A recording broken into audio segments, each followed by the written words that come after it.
آپ اگر 14 جون 19 کا بزنس ریکارڈر نکال لیں، قانونی پوزیشن چھپی ہے ایف بی آر کی طرف سے، قانونی پوزیشن بہت بڑی، اور وہ یہ تھی کہ جو ٹیکس ایمنسٹی اسکیم دی گئی تھی عمران خان صاحب نے، اس میں قانون تھا کہ جو لوگ اثاثے ملک کے اندر چوری کے پیسے کے ہیں، حکومت کی کنٹرول میں ہیں اور ان کی تفصیلات بھی حکومت کے پاس ہیں، صرف ان سے قانون کے مطابق واجبات ہم وصول کر لیں۔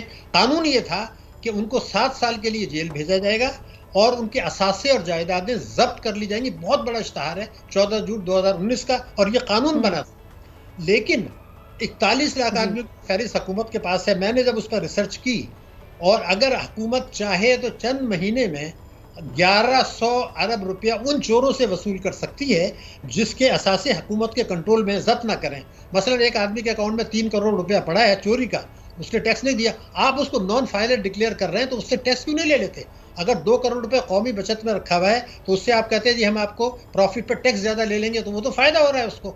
آپ نے تو یہ کرنا ہے کہ پرائم منسٹر ہاؤس میں شاہد صاحب آپ کا کہنا ہے کہ ابھی بھی اس حکومت کے پاس بہت سارے ایسے آپشنز موجود ہیں جس سے وہ ریونیو جنریٹ کر سکتی ہے، سچویشن کو بہتر بنا سکتی ہے، پھر آپ کیوں سمجھتے ہیں کہ ڈاکٹر شمشاد اختر صاحبہ has also gone on the statement saying کہ حکومت کے پاس کسی قسم کا ریلیف دینے کا یا اس قسم کی منوورنگ کرنے کا کوئی فسکل سپیس موجود نہیں ہے؟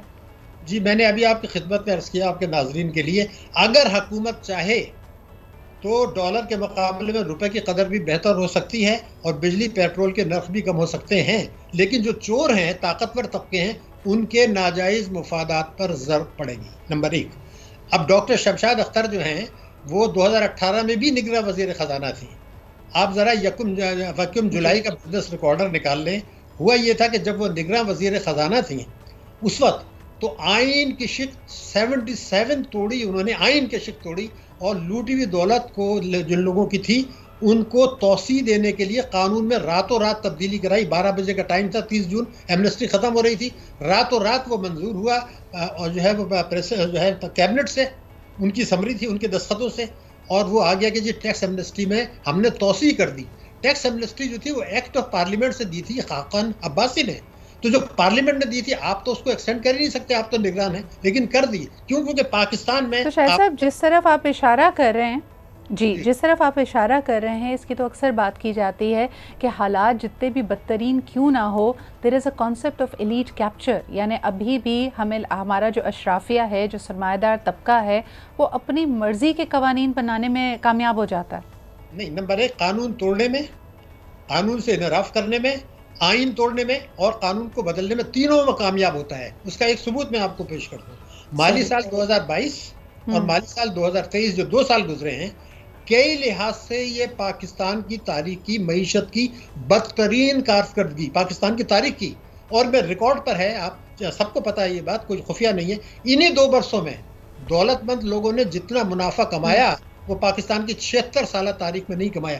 جب بحران آتا ہے تو دولت مند لوگوں کو فائدہ ہوتا ہے، یہ ریکارڈ پر ہے، کوئی میں آپ کو کوئی سیکرٹ نہیں بتا رہا۔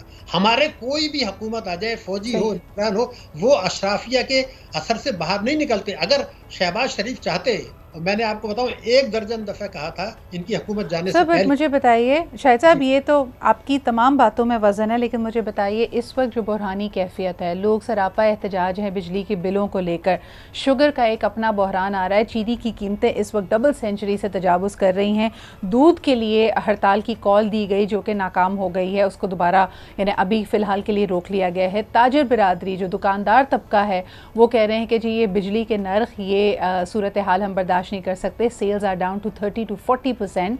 صورتحال کیسے آگے بڑھے گی؟ 2023 کے آخر تک آپ کیا سیناریو دیکھ رہے ہیں اگر کچھ نہ بدلا گیا؟ نہیں بدلیں یا نہیں بدلیں، میں آپ کو یہ بتا دیتا ہوں کہ نمبر 1 تجارت امپورٹس بڑھیں گی، تجارتی خسارہ بڑھے گا، کرنٹ اکاؤنٹ ڈیفیسٹ جو ہے وہ بڑھے گا، معیشت کی شرح نمو سست رہے گی، ڈالر کے مقابلے میں روپے کی قدر گرے گی، سرمایہ کا فرار تیز ہوگا، اور جو توقعات حکومت اور اسٹیٹ بینک نے افراط زر مہنگائی کے متعلق کہی ہیں، میں پوری ذمہ داری سے 4-5 باتیں تو بتائی ہیں، وہ مہنگائی اس سے زیادہ رہے گی اور خطے کے ملکوں کے مقابلے میں بھی زیادہ رہے گی، اور شرح نمو سست رہے گی، غریب اور امیر کا فرق بڑھے گا اور بے روزگاری بڑھے گی۔ یہ بالکل واضح ہے، حکومت کو پتہ ہے، اداروں کو پتہ ہے جو میں بات کر رہا ہوں، کوئی نہیں، یہ آپ کے سامنے۔ ویری انٹرسٹنگ شاہد صاحب، پھر بالکل آپ صحیح کہہ رہے ہیں. ایز اے ماہر معیشت آپ کے اکانومسٹ کے طور پہ تجزیے سے اس وقت آپ سے کوئی انکار نہیں کر سکتا, لیکن مجھے بتائیے کہ ہمارے اداروں کی اعلیٰ قیادت کی آن ریکرڈ سٹیٹمنٹ یہ ہے کہ پاکستان کے مشکل کے دن ختم ہونے جا رہے ہیں, پاکستان خطے کی یعنی مضبوط ترین اکانومیز بلکہ دنیا کی ٹاپ 10 اکانومیز میں شمار ہونے والا ہے. تو یہ کون سا رستہ ہے جو آپ کو اور مجھے بھی دکھائی نہیں دے رہا, لیکن بہرحال اس کی نوید ہمارے اعلیٰ قیادت کے پاس موجود ہے, اس پہ آپ کیا کہیں گے؟ یہ میرے 1 درجن تحریریں اور بیانات ہیں کہ 2075 تک جی پاکستان وہ جو OECD ممالک ہیں ان کے برابر نہیں پہنچے گا. یہ 2008 میں بھی یہ بات, اس سے پہلے آپ کو یاد ہوگا ایشین ٹائیگر کی باتیں ہوا کرتی تھی, اب ہم اس سے جو ہے نا پیچھے ہٹ گئے. جی بالکل. اب 10ویں کی بات آپ چھوڑ دیں, میں یہ لوگوں کو پتہ نہیں, ہم آج 48ویں معیشت ہیں. ہم 41 میں تھے, 41 سے 48 آئے ہیں, 18 سے اب تک.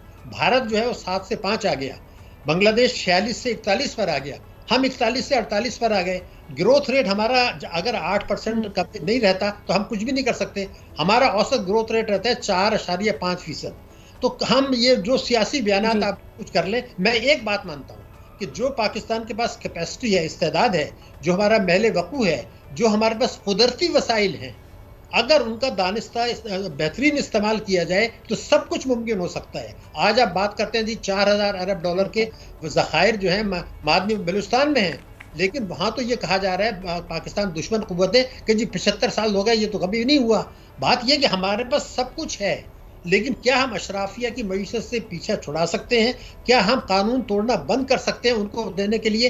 اس کے لیے سیاسی بیانات دینا کچھ نہیں ہے. میں آپ کو پھر کہہ رہا ہوں 2000 اور یہ بات اسٹیٹ بینک کو بھی پتہ ہے, حکومت کو بھی پتہ ہے کہ 2075 تک بھی موجودہ حالات میں کوئی سوال نہیں پیدا ہوتا کہ ہم جو ہے نا وہ 10ویں کیا 20ویں معیشت بھی ہم نہیں آئیں گے. بالکل, لیکن میری خواہش یہی ہے جو آپ ہیں. بہت بہت شکریہ doctor.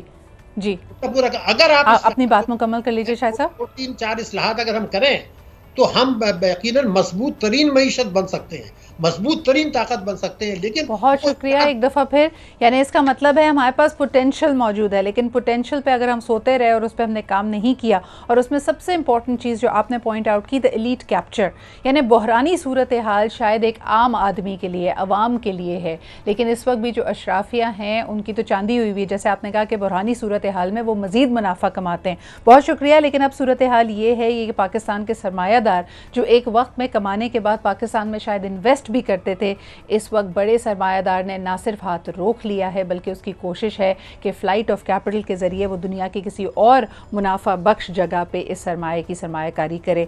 Let's see what is to be done. ایک طرف امید ہے اور دوسری طرف اس امید کی طرف بڑھنے کے لیے ایکچوئل کانکریٹ سٹیپس لینے ہیں which seem to be missing.